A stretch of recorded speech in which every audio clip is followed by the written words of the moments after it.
சொந்தம் 100 வரும், ஆனால் கஷ்டம் வந்தால் தான் தெரியும் 100ல் எது உண்மைன்னு.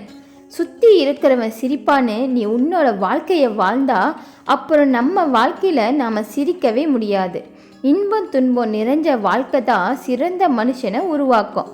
எரியிற நெருப்பு கூட காற்று கூட போராடிக்கிட்டே தான் இருக்கும். அது மாதிரி தான் இங்கே போராட்டம் இல்லாத வாழ்க்கை யாருக்கும் அமையறதில்லை.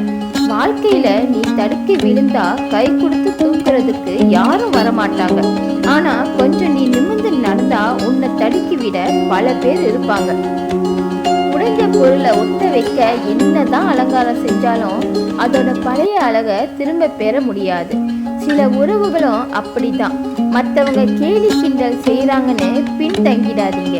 முன்னேறி போய் திரும்பி பாருங்க, அவங்க அதே இடத்துல வேற ஒருத்தரை கேலி செஞ்சுக்கிட்டு தான் இருப்பாங்க. இந்த வீடியோ உங்களுக்கு பிடிச்சிருந்தா லைக் பண்ணுங்க, ஷேர் பண்ணுங்க, கூடவே சப்ஸ்கிரைப் பண்ணி உங்க சப்போர்ட்டை கொடுங்க.